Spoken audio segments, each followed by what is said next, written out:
On the 26th of January 1934, the delegates of the Communist Party's 17th Congress arrived at the Kremlin.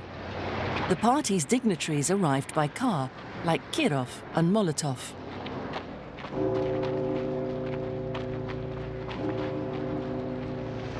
Others gathered near the entrance.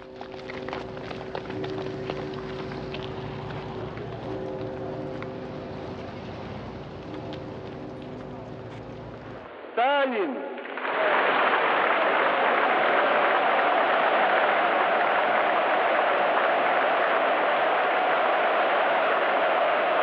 This Congress symbolized Stalin's final triumph.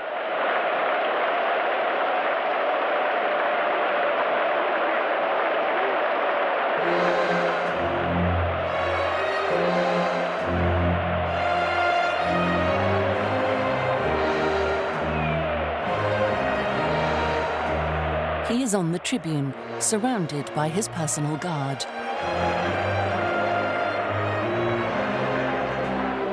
Speakers follow one another, all proclaiming Stalin's merits, unrivaled genius of our time, or quite simply, the greatest man of all time and of all people.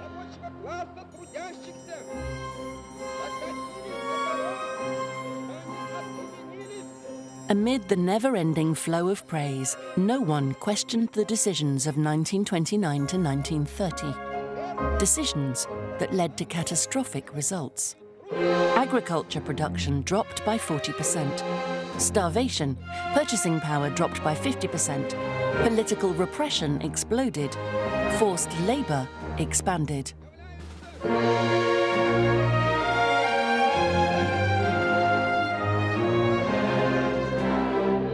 Sergey Kirov calls this Congress Congress of the Winners, under the watchful eye of Nikita Khrushchev, who's in charge of the party in Moscow.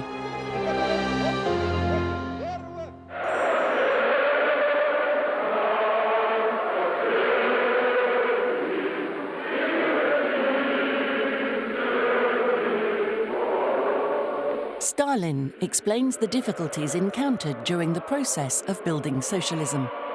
The political goal is correct and the party cannot be wrong. Therefore, problems and delays are obviously a mismatch between what was decided and what was done.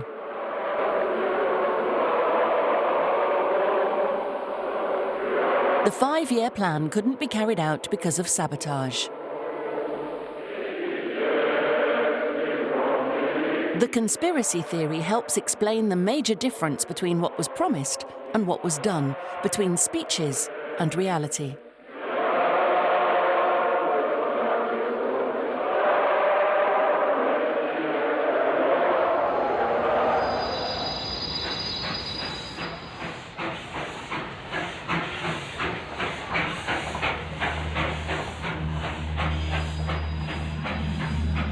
Eleven months later, on the 1st of December 1934, Sergey Kirov, member of the Politburo and first secretary of the Leningrad Party, is murdered by Leonid Nikolaev, a young communist. Kirov was the lover of Nikolaev's wife.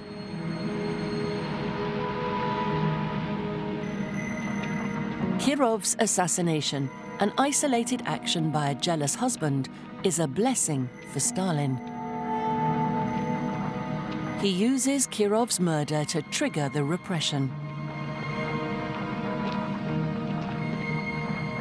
Within 3 weeks, the NKVD, the new GPU, pretends to discover that the crime has been committed by a certain center of Leningrad. Members of this center are convicted in closed hearing and executed. This is a pretext to attack Zinoviev and Kamenev themselves, Lenin's companions.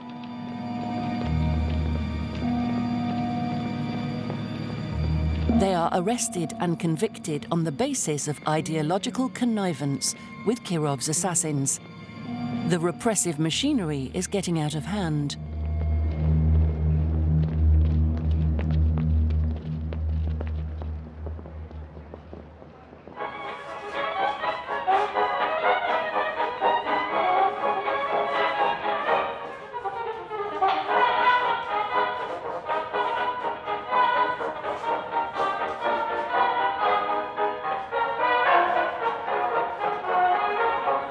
The 17th Congress of the Communist Party had officially announced that socialism had been successfully implemented in the USSR.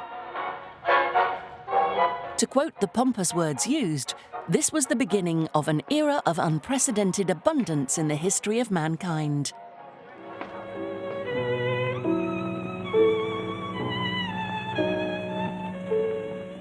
As official propaganda claimed it, life has become better, life has become happier.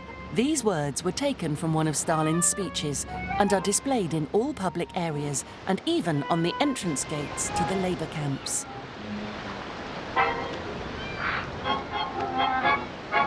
Propaganda movies show happy Soviets enjoying some kind of dolce vita. The parties and state's officials are part of a privileged social class called nomenklatura.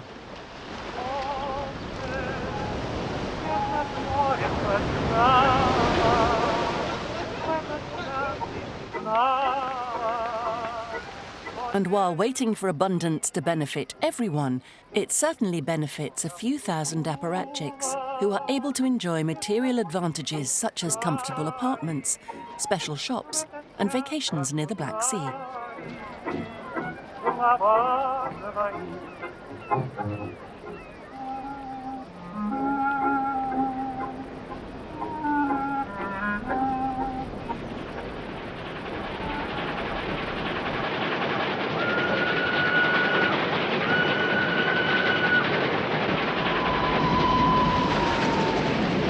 While the nomenklatura is having fun, the number of prisoners of the Gulag crosses for the first time the threshold of 1 million in 1935.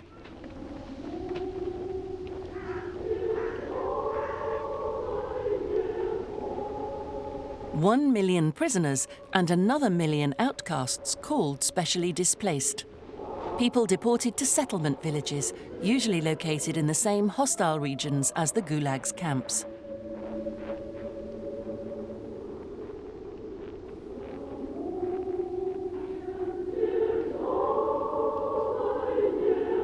After the construction of the canal between the White Sea and the Baltic Sea, after extracting gold in the Kolyma, Politburo tasks the NKVD with carrying out another gigantic project, building a canal connecting the Moskva with the Volga.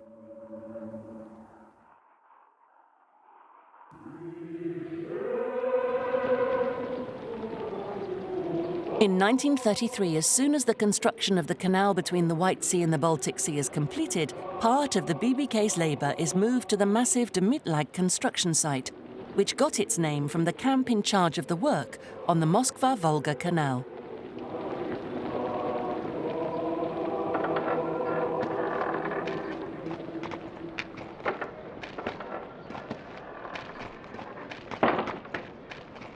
Минуточку внимания, граждане! По заданию нашего правительства и партии, по инициативе нашего любимого вождя товарища Сталина, сейчас приступаем к стройке величайшего в мире канала, соединяющего Москву с Волгой. Вы, граждане, сюда пришли как правонарушители, но мы вас встречаем как людей, которые включаются в выполнение величайшего в мире задания правительства. И через честный труд, через честное отношение к работе завоюет себе право возвратиться в семью трудящихся.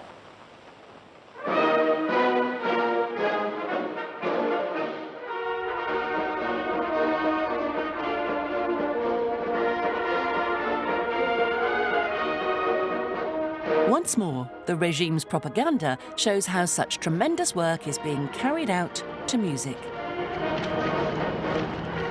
Trucks and machines are starting to appear, but despite them, the Zeks continue to dig, to suffer, and to die.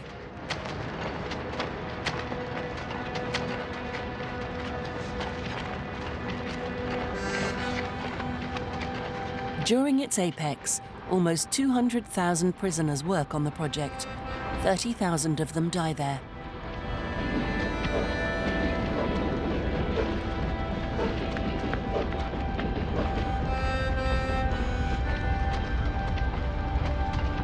In 1936, during the final construction phase of the canal, which must be ready by October 1937 for the 20th anniversary of the revolution, the workday is extended to 12 or even 14 hours. Teams work in shifts day and night in the cold and the wind. Horrendous conditions.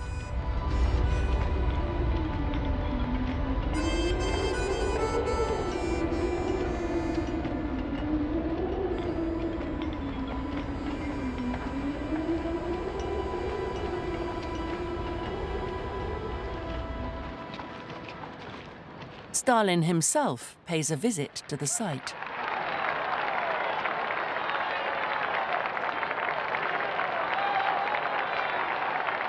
Images show us the Zeks happily greeting the little father of the people who sent them to hell.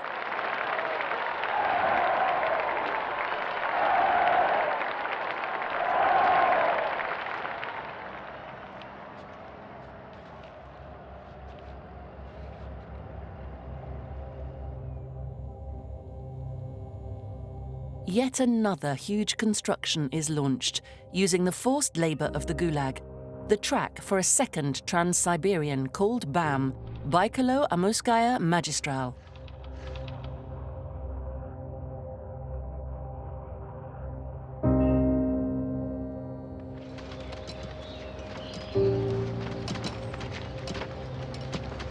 The building of this strategic railway of more than 1,500 kilometers begins in 1933 and continues until the middle of the 1940s. At the end of the 1930s, almost 200,000 prisoners toil on the site, and 10,000 of them die there, one death every 150 meters.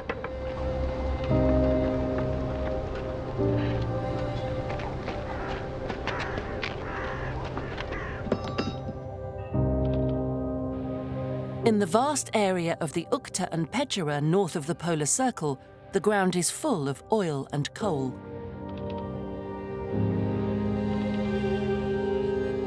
In the beginning of the 1930s, the Gulag slaves are sent in mass there to exploit a region infested with mosquitoes.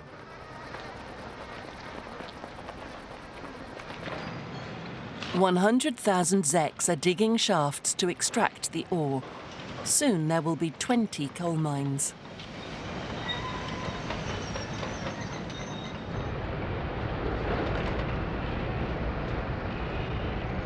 In winter, the temperatures drop to -60 degrees centigrade. The night lasts 3 months. Here, in this frozen catacomb, the prisoners will create from nothing the town of Vorkuta, which will become the capital of one of the greatest coal areas in the USSR.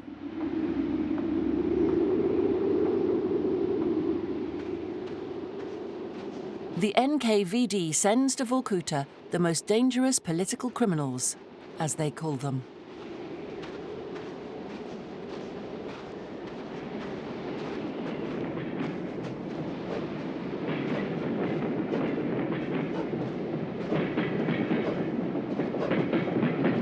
The construction of a railway, blocked during most of the year by snow and ice, starts in 1936.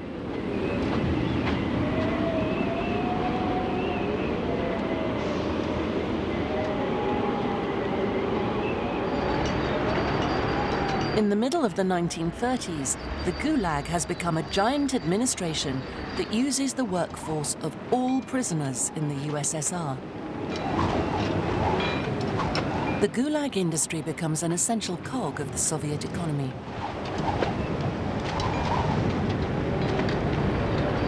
The camp's locations coincide with a number of major projects.